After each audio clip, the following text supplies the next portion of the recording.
Today, we're going to talk about Toni Morrison's snobbish and pretentious view toward writing, because Morrison, in the quote today, is going to say what I've said a million times on this channel before, but I've read thousands, yes, thousands of comments where people call me snobby and pretentious. And so I am glad to add Toni Morrison to the ranks of people who believe that your writing should be transformative, that you are better than just writing an entertaining novel, that just writing a good story is not enough if you are trying to take your art to the highest level. And if you want to do that, then that's okay. But if you are in the game, if you are in the literary renaissance, if you are trying to pull your potential out of you and find greatness, not just within yourself, but in the collective unconscious that we are all experiencing, then you are going to have to step up. And my name is Ian, and here on Right Conscious, we talk about the best books and best authors of all time. And of course, Toni Morrison is one of them. And if you look at the playlist down below,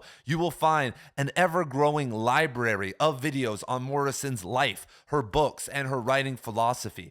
And I can't get enough of Toni Morrison because she was not just a literary writer, a snobby writer. She spoke for the people. She helped bring African-American vernacular English and African-American stories into the literary world, and they obviously had been there before, but in a new way. So much so that she won the Nobel Prize. And so, hey, you guys, enough from me. Let us now hear from Morrison on how you can write transformative fiction. What I'm going to say is going to sound so pompous, but I think an artist, whether it's a painter or a writer, it's almost holy. There's something about the vision, the wisdom. You can be a nobody, but seeing that way, it's holy, it's godlike. It's above the normal life and perception of all of us, normally. You step up. And as long as you are up there, even if you are a terrible person, especially if you are a terrible person, you see things that come together and shake you or move you or clarify something for you that outside your art you would not have known. It really is a vision above or beyond. Wow. You have to transcend yourself and your society if you want to make good art. You have to see yourself or get into a state where you're not the random NPC Joe Schmo. You can't sit behind the lie and say, I'm just writing for the people. I'm writing something that my mom will want to read. No, you can't control that. If you hit transcendent states of higher consciousness where real art sits and you leave your logic at the door, you have no idea what's going to happen there. And then if you have lived a life full of experience and read and inputted great things into yourself and then spend thousands of hours revising your novel, then suddenly you have a literary piece of work that is transformative.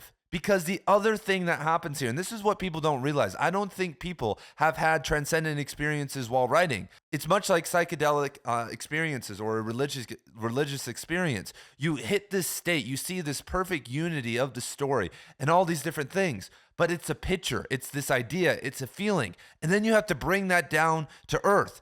And that's what makes it so hard, because you guys could all explain to me right now your novel idea. You could flesh out your story and the main moral message to me in 5 minutes, if not less.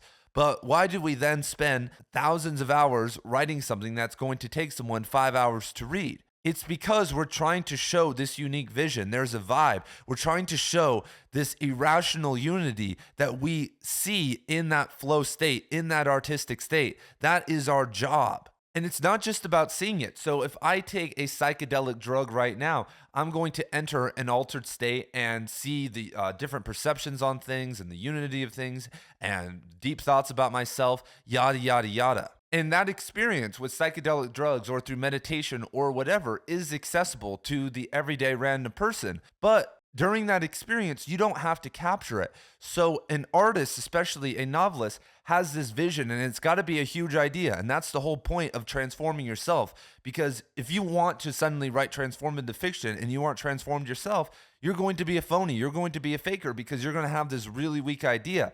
But if you see a vision like Rilke saw with the Duino Elegies, if you see the holy angels or whatever, if you read Song of Solomon by Morrison, probably my favorite Morrison book, I'm not going to really spoil anything, but the character's name is Milkman Dead. His name, his life is a joke. He's been mythically severed. There's a death inside, and so that brings this journey for retribution and for awakening forth from the first 5 pages. That is mythopoetic. That is transformative. And so Morrison is one of many beautiful Southern authors. I wouldn't necessarily throw her into the Southern Gothic category. At times, she maybe falls into that. But much like Faulkner, O'Connor, McCarthy, all had very moral novels, all had these somewhat demented, inverted ideas, but nonetheless helped you contemplate certain ideals. And I could sit and literally point out every single thing that Morrison's trying to change in you across her entire bibliography. Like, it's that apparent. Same with those other authors I just talked about.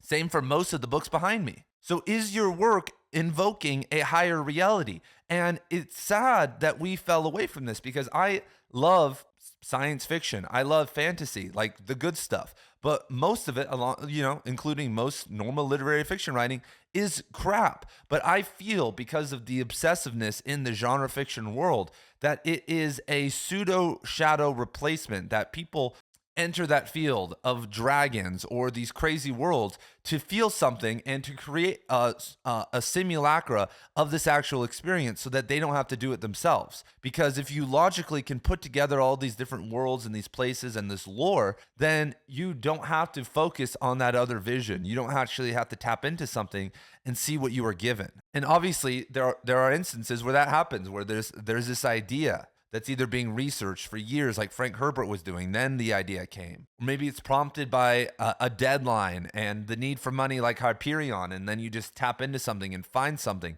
But many of those novels that we call great in the genre world are transcendent. And I love that Morrison evokes this idea of terrible people being able to create transcendent art. And it's true. One of the myths that I think's been spread, that I'm trying to break here on Right Conscious, is that fiction and poetry is some form of personal development. And it's very, fiction and writing to me is very much like teaching. So I have taught yoga, martial arts, and now high school English for 5 years each, over 5 years each, in different periods of my life. And I always heard that the first 3 or so years of teaching something is very mind-blowing, and you get all these revelations and you learn so much, and that was true. But then after a while, it just becomes kind of repetition, and you no longer see things from different ways. And there are these small bits of revelation that I have. I recently read 6 novels at a time with 6 different classes to keep things fresh. Some of the novels I had never read before, and I was kind of growing with them and thinking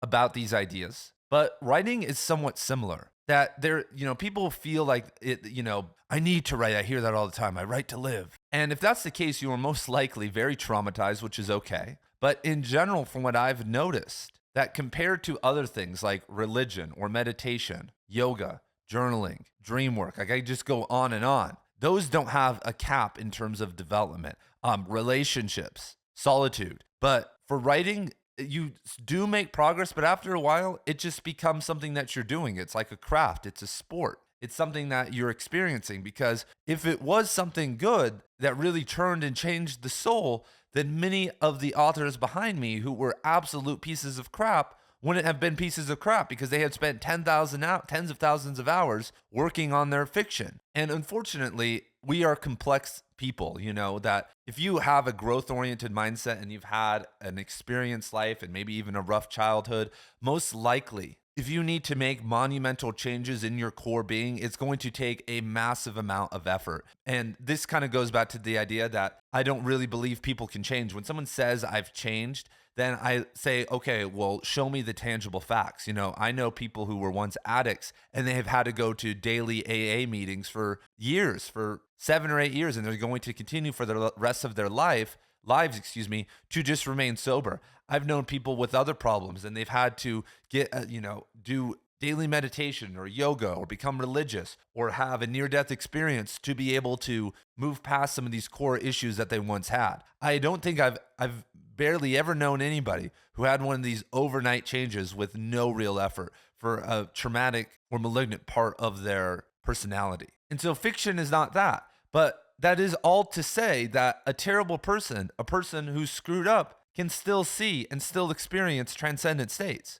Higher consciousness, lower consciousness, whatever you want to call it. If you are a Christian, one could call it demonic consciousness, has been accessed throughout time immemorial by evil people and by good people. and more matter of fact, the more good or the more evil you are, the better picture you're going to get. Polarity, which I basically believe in, moves in two different directions, toward fear and toward love. And many authors live lives of absolute fear, even if they weren't terrible people. Like someone like Hemingway was functioning on fear throughout his entire career. And that's why he's an OG. That's why he could capture these crazy symbolic stories like the Nick Adams series and interlace all this stuff into in the iceberg way. And it's great. And so I agree with Morrison that in fiction, even after years, I find stuff in my writing that does shake me and move me, but it doesn't, gauging it objectively against other things, it isn't the same. And so, hey, here it is, everybody. Toni Morrison is pompous. She's a snob. She's pretentious. But this is just another reinforcement of the literary renaissance, of transformative fiction, that these ideas don't just come out of nowhere. These ideas don't just come from someone, I'm just trying to write something fun. That these novels behind me came from a deeper motivation and a deeper practice. And so if you guys are interested in my writing, in my book club, in my literature and writing courses, I am on Substack.com, which is where the literary renaissance is happening. The best readers and the best writers in the world are on Substack. You may ask, where are all the readers at of complex writing, of writing that isn't necessarily in Barnes & Noble? Well, they are all on Substack. And so I would encourage you to go over there. If you guys want to check out some of my stuff, there is free content and paid content. But there are countless other authors who I support and give money to every single month, who are independent, who are rising the ranks, who are absolutely awesome, who are as good as anyone behind me. And so thank you guys for being here. Thank you guys for all the support, and I will see you very soon in the next video.